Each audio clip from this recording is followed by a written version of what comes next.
Hey everybody, welcome back into a brand new episode coming your way right here, right now. Joined by Penguins President of Hockey Ops and GM Kyle Dubas. I'm Josh Getzoff. For the final time, Kyle, before the Olympic break and everything gets paused, well, for some, not for you, for the next few weeks. Thanks for swinging by and being here. No problem, Josh. Happy to be here. Yeah, great to have you on. Let's get right into it with the last couple of games for your team. I mean, this is the final week until the Olympic break, and you looked at it on paper, and it's okay. You're facing, your team's red hot, but you're facing the red hot Senators, a potential playoff matchup preview against the Islanders, and then another team that's been right with you towards the top of the NHL standings in 2026, and the Buffalo Sabres Thursday night before that break. What'd you make of these first couple of games? Two different types of games, but two, unfortunately, that fell the wrong way for your team. Well, I thought the game against Ottawa was, one of our, it was just a very flat performance from our group. Didn't think we had adapted well throughout the game, and they deserve to get the win. We can get into different things that happened during the game, but I thought that we had struggled in that one. It was one that I was I had expressed internally that I had some angst about because you're coming off a big weekend and everything's going well, and Ottawa had come in and if you look beneath the hood, they've been playing very good hockey for a long time, and their goaltending is returning to health and returning to form, and they were full marks for the win. They played very well. Last night in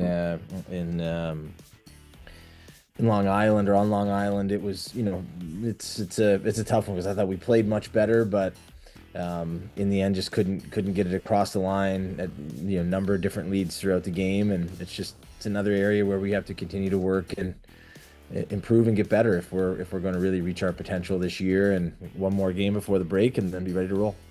Yeah, and you mentioned the potential. This team's been right there in a playoff spot, and I also wanted to ask you about just the potential of what could be when you get into the postseason, and everyone excited about that possibility. Obviously, a long way to go.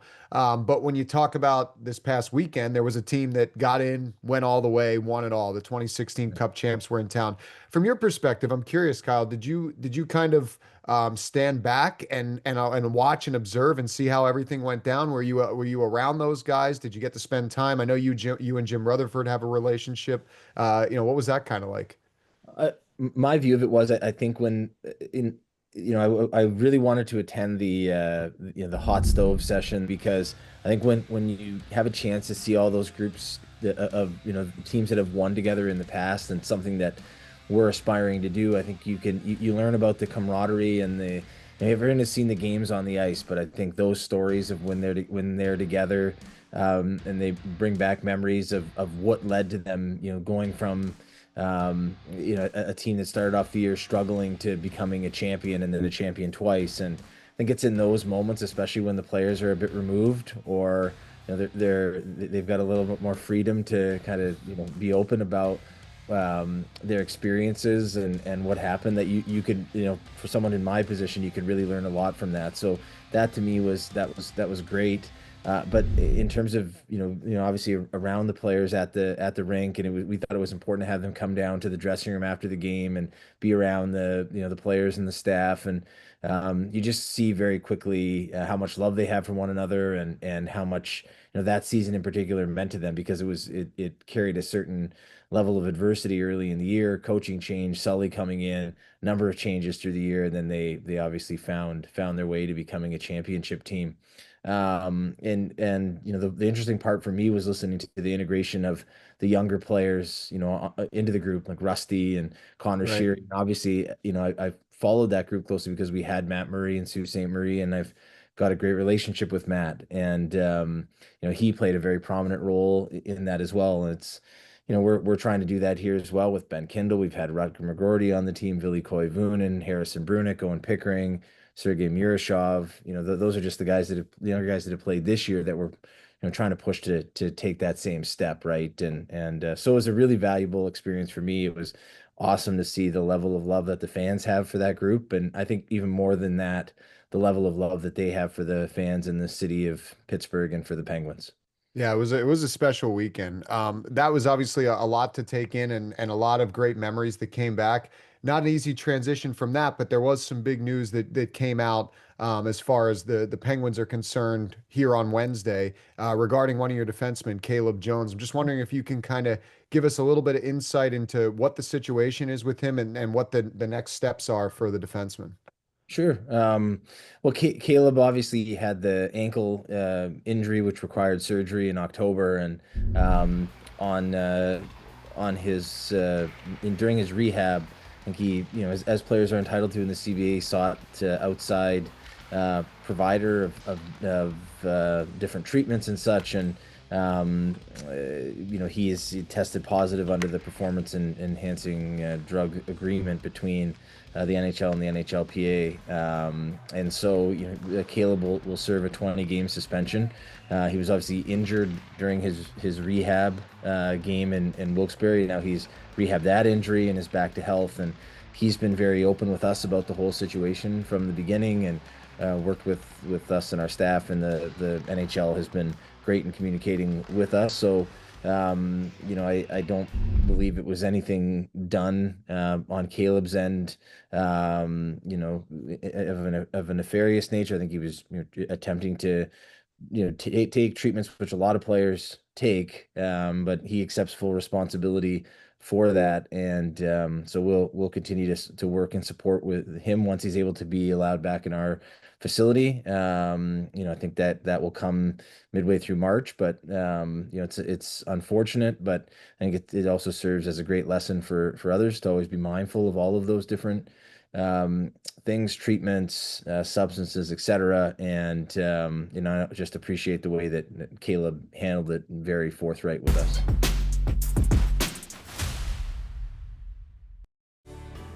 The Penguins charity game on SportsNet Pittsburgh is returning for the 15th straight season. On Thursday, February 26th, tune in to purchase this legendary retro-inspired Penguins charity canvas duffel bag, which draws inspiration from the bold new 2025-26 third jersey. The Penguins gold is reminiscent of Mario Lemieux and the Penguins of the 1980s. The Penguins word mark is displayed on the carrying strap, and the zipper pulls are color coordinated by bag level. 3 bag tiers will be available once again, featuring various items honoring iconic players, management, and moments in Pittsburgh Penguins history. Proceeds help the missions of both the Penguins Foundation and Mario Lemieux Foundation. To see a complete list of the items available in each Penguins charity bag, log on to pittsburghpenguinsfoundation.org/charity game preview or scan the QR code on our screen.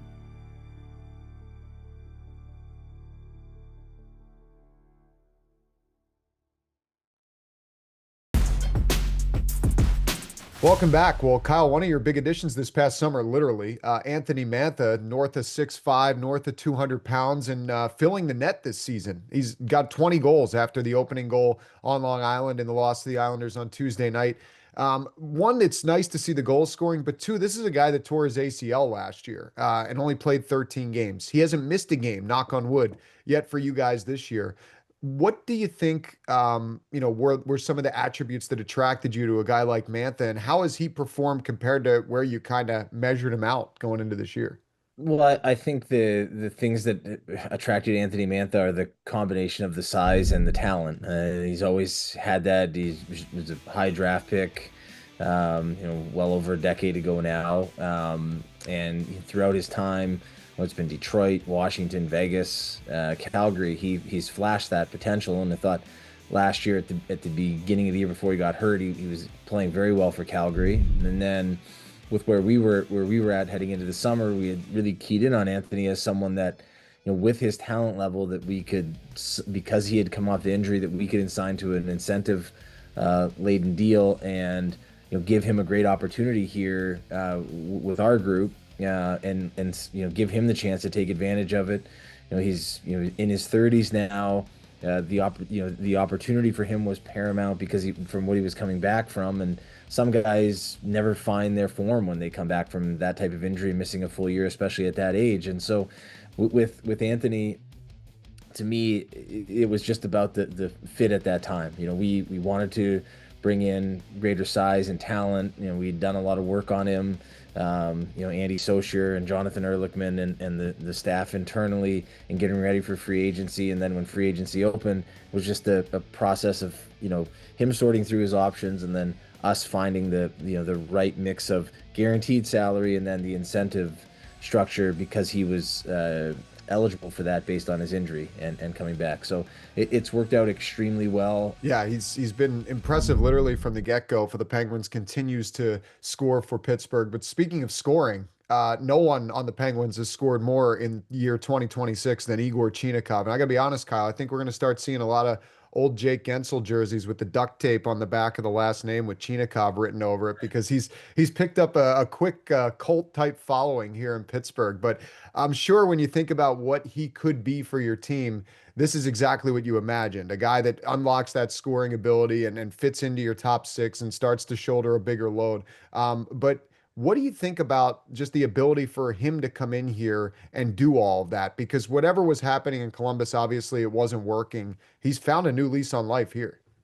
Well, I think sometimes that's just the way it goes, and it's not a criticism of Columbus and in any way possible. And it's just sometimes things don't work out in certain places. The player goes somewhere else. And I think the thing with us is that when we acquired him, we obviously we're well aware he'd been a healthy scratch the last stretch in Columbus, and so it was working. It's a lot of credit to the pro scouting staff, to the R&D staff, but in concert with with Dan and the coaching staff. Because if we bring him in and we're sitting him and he doesn't play here and we're trying to build him up slowly, you don't get these results. And I think it's a big time credit to Dan and his group. And they put him in a good, they didn't give him everything from the beginning. They gave him a good opportunity, showed him why we were acquiring him and what the skills were we liked about him. Obviously the speed and the shot, but I also think there's a really strong defensive player there too, and he tracks back, and I just think with him what we saw was, do we think he was going to come in and score at this rate right away? No, he had the potential to do it because he's got a great shot, great speed, great scoring instincts. But we thought it was someone that could become a really good all-around player for us at 24 years old, and we were willing to take the shot on him and move the draft capital. And that doesn't happen if there isn't a full belief between all departments. The other thing that's impressive to me about this team this year is how prepared they've looked to play every night, Kyle. And I'm wondering if you can speak to that a little bit more for how Dan Muse approaches things. That, last night, 34th time in 55 games, they've scored the first goal. They put themselves in a position to be successful more nights than not. And it just looks like they're prepared. They're ready at the drop of the puck. And I'm sure that that falls on the players to a large extent, but the coaches seem to have them locked and ready as well. Well, I think, it's Dan's work ethic. And, when I didn't know Dan, anybody who did know him would tell you that nobody works harder in hockey. And at first you kind of hear it and it's like you just kind of chalk it up to, the traditional accolades if someone likes somebody that they throw to them. But then you get to work with them and you get to know them. And the amount of time he puts into this is in his craft and getting the team ready and trying to find a way to get through to each individual player, but also get the team ready as a whole and build in that bridge between what each player's individual contributions are going to be to the team and the meaning that he's given to each player on the team. I think it's been a lot of fun to watch, and I think that probably comes through most with Blake Lizott's line. What they have become for us. But it's just the execution all over the place, and more so than the preparation and being ready. I think the key thing for me throughout the year has just been the way that Dan never allows for any excuses to enter into the building. Like every day you drive in, you listen to radio and there's different press conferences from different teams from the night before, and whether it's been injuries or the schedule or different things that are happening in different places, it's never anything that gets talked about here. It's this is the today, this is what we have ahead of us today. We're going to get the most out of it to get us set to play tonight or tomorrow or in 2 days. And I think, that's a credit to Dan and a credit to the coaching staff. No one gets you ready for puck drop like Penguins Face Off Live. Pre-game insights, analysis, and a word straight from the coach. Penguins Face Off Live before every game on SportsNet Pittsburgh. Presented by Highmark Blue Cross Blue Shield. Welcome back. Well, Kyle, it's never a quiet week for you as GM of the Pittsburgh Penguins, and we learned news earlier this week that Philip Larson was going to be placed on waivers for the purpose of contract termination. This is a guy that I think it was, 3 months ago, was the third goalie for the Penguins. Granted, there were some injuries, but he went to the Global Series in Sweden, and now it seems his time with Pittsburgh has come to an end. What was the process like in kind of reaching this conclusion with Philip? Well, I think that just to go, we signed Philip as a free agent coming off a great season in the SHL 2 years ago. He had a great opportunity last year, really strong start, and then performance and injuries at the end were probably cost him opportunity down the stretch. And I think in training camp, same good opportunity again, but I just think Sergei Murashov outplayed him, and as a younger goalie with brighter prospects, and so if you're younger, you've got more potential, and you've outplayed the other guy, you're going to get a better opportunity. It's just that's the business that we're in. And once Joel Blomqvist returned from injury, I think the thing with Philip, we wanted to take him on the Global Series because it was in Stockholm and in Sweden. He's Swedish, and we thought that was the right thing to do. But he's battled injuries, and his the amount of time he's gotten net has been sporadic at best, as we've given that time to Sergei and Joel because we think that's in the best interest of the Pittsburgh Penguins. What I'd say about Philip is he's handled himself extraordinarily professionally, and what's happened here is that he's just had an opportunity to go back to Sweden and